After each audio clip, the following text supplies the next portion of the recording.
Good morning, class 10. In this video, we will understand the question answers of the chapter 2 stories about flying. ठीक है, chapter के दोनों ही parts के video मैं upload कर चुकी हूँ. सबसे पहले आप उन दोनों वीडियोस को देखेंगे, उसके बाद क्वेश्चन आंसर्स का वीडियो देखना है, एक्सप्लेनेशन का. Then you have to write in the copies. उसके बाद आपको कॉपी में लिखना है. ठीक है. So the first question is why was the young seagull afraid to fly. जो यंग सीगल है वो उड़ने से क्यों डर रहा था. Do you think all young birds are afraid to make their first flight or are some birds more timid than other. क्या लगता है आपको कि क्या कुछ ऐसे बर्ड्स होते हैं जो उड़ने से ज़्यादा डरते हैं, या फिर हर छोटा बर्ड उड़ने से डरता है, फर्स्ट फ्लाइट से डरता है. Do you think a human baby also find it a challenge to take its first step. क्या आपको ऐसा लगता है कि ह्यूमन बेबी भी अपना फर्स्ट स्टेप, मतलब जब वो चलना सीखते हैं तो फर्स्ट स्टेप लेने में उनको डर लगता है. The young seagull was afraid to fly because it was its first flight. जो यंग सीगल है वो डर रहा था उड़ने से क्योंकि उसकी फर्स्ट फ्लाइट थी ये. It is a well known fact that doing something for the first time is a challenging. First time कुछ भी करना बहुत चैलेंजिंग होता है. Therefore all young birds must be afraid to make their first flight.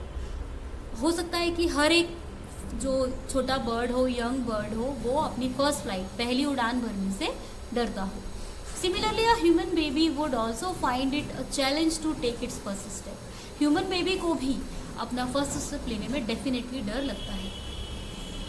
Next is the site of the food मैडन्ड him. What does this suggest.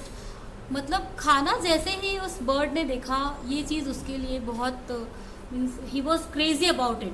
तो इस चीज़ से क्या पता चलता है. What compelled the young seagull to finally fly. किस चीज़ की वजह से वो जो यंग सीगल है वो उड़ना स्टार्ट किया.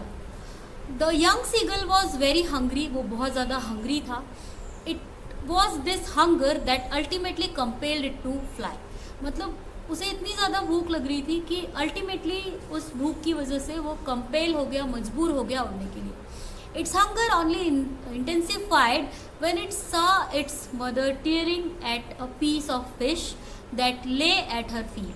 और जैसे वो ही वॉज हंग्री, लेकिन जब तक उसने फूड नहीं देखा था तब तक ठीक था. लेकिन जैसे ही उसने देखा कि उसकी मदर फिश के एक पीस को कट कर रही है, तो उसकी जो हंगर है वो इंटेंसिफाई हो गई. मतलब बहुत ज़्यादा उसे भूख लगने लगी.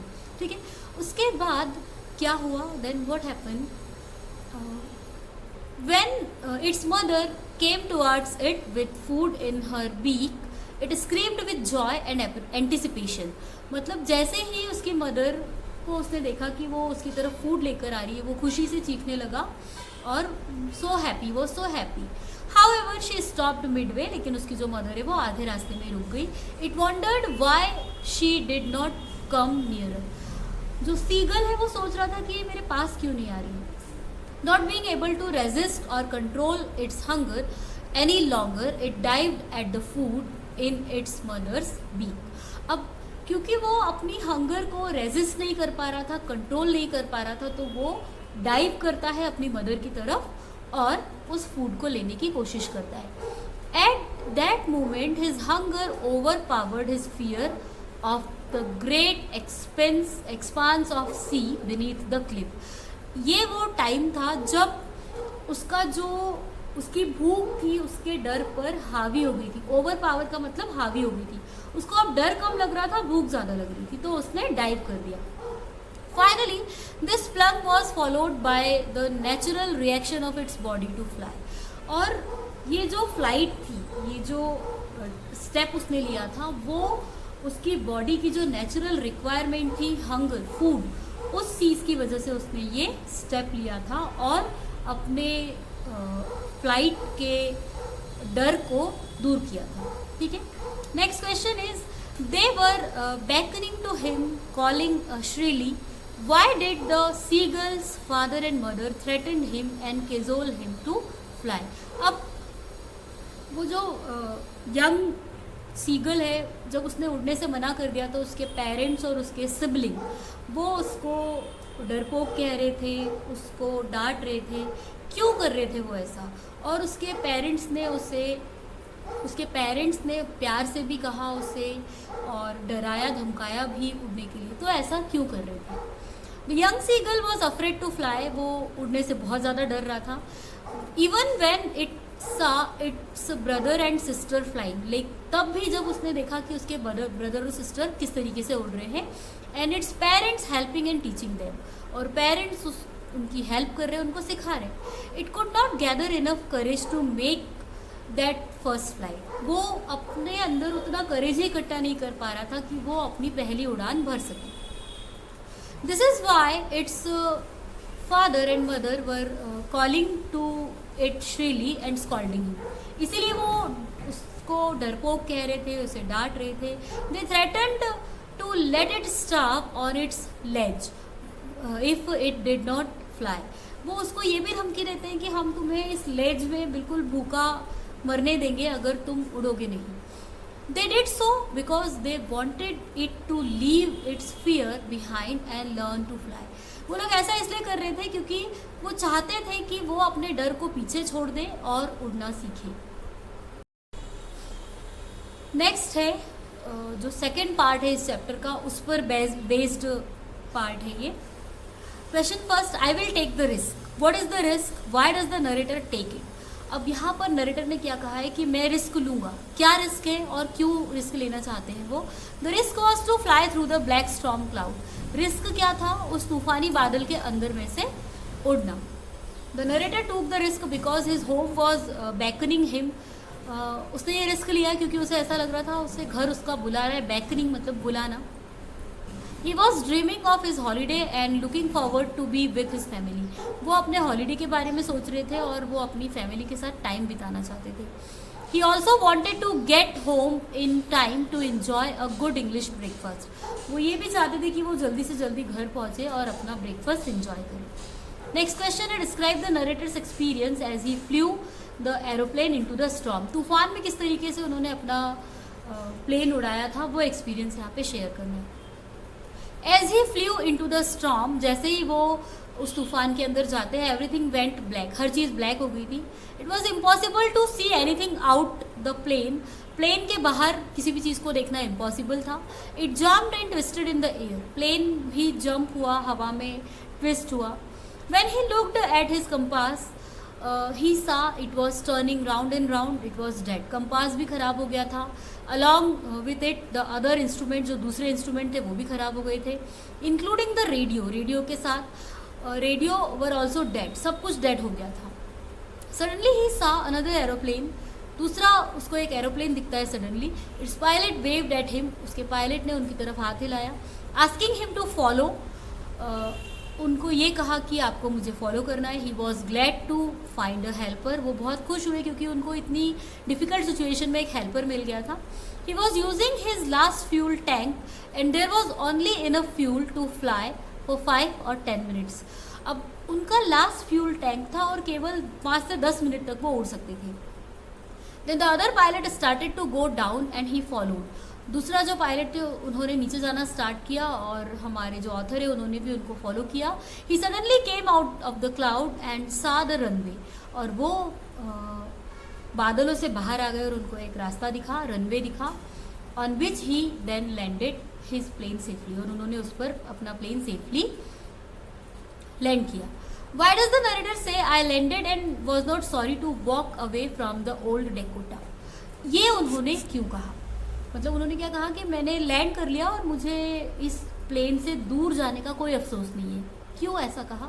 After landing the narrator was not sorry to walk away from the old Dakota because he had a horrified and scary experience flying that plane. अब देखिए, किसी भी प्लेस पर अगर हमें एक डरावना एक्सपीरियंस होता है तो हम उस डरावने एक्सपीरियंस वाली प्लेस पे दोबारा जाना नहीं चाहते। तो इस प्लेन में भी उनका जो एक्सपीरियंस था वो एक काफ़ी डरावना एक्सपीरियंस था, तो वो उस प्लेन से दूर जाकर बहुत ज़्यादा खुश महसूस कर रहे थे अपने आप को। He was happy that he had landed the plane safely. वो बहुत खुश थे कि उन्होंने उस प्लेन को बिल्कुल सेफली लैंड कर दिया है। And this is why he was not sorry to walk away. Instead, he wanted to know where he was and who the other pilot. वो उस प्लेन से दूर जाने में बिल्कुल भी सॉरी फील नहीं कर रहे थे, बल्कि वो ये जानना चाहते थे कि वो कहाँ पर है और वो जो दूसरा पायलट है वो कहाँ था। What made the woman in the control centre look at the narrator strangely, किस चीज़ की वजह से वो जो कंट्रोल रूम में लेडी बैठी थी उन्होंने बहुत स्ट्रेंजली नरेटर को देखा। The narrator had asked the woman in control centre about the identity of the other pilot. ऐसा इसलिए क्योंकि नरेटर ने उस लेडी से पूछा था कि वो जो दूसरा पायलट था वो कौन था। She looked him at strangely as there was no other plane in the storm. उन्होंने उस लेडी ने पायलट को इसलिए इतने आश्चर्य से देखा क्योंकि तूफान में और कोई दूसरा प्लेन था ही नहीं। She told him that no other plane was flying that night. उन्होंने बताया कि कोई दूसरा प्लेन उस रात नहीं उड़ रहा था। His was the only plane she could see on the radar. Radar पर केवल उन्हीं का एक प्लेन था जो उन्हें दिखाई दे रहा था। ठीक है, नेक्स्ट है who do you think help the narrator, किसने नरेटर की हेल्प की थी सेफली उस जगह पर पहुंचने के लिए। Discuss this among your self and give the reason for your answer. Probably it was the narrator's own self that helped him through the storm. अब देखिए there was no other plane. Definitely अगर कोई दूसरा plane होता तो radar पर वो नज़र आता कंट्रोल रूम में जो लेडी बैठी थी उनको, लेकिन ऐसा नहीं था। तो ये जो नरेटर की कुछ ऑन सेल्फ मतलब his will power was only there, उनका खुद का विल पावर था जो उनकी हेल्प कर रहा था। There was no other plane, कोई दूसरा प्लेन नहीं था। Also no other plane was flying that night, क्योंकि दूसरा कोई प्लेन भी नहीं उड़ रहा था।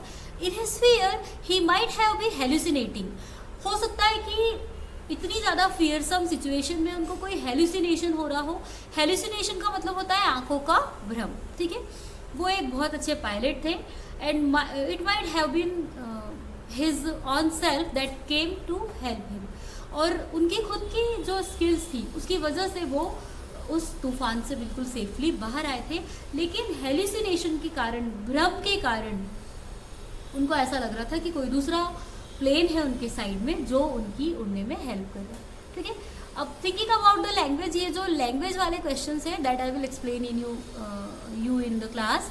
सो you have to note down all this thing in your copies. आपको इन सब चीज़ों को पहले वीडियो को देखना है, उसके बाद क्वेश्चन आंसर्स को अपनी फेयर कॉपी में नोट करना है। Do watch the video please, ताकि आपकी जो प्रॉब्लम्स है वो दूर हो सके।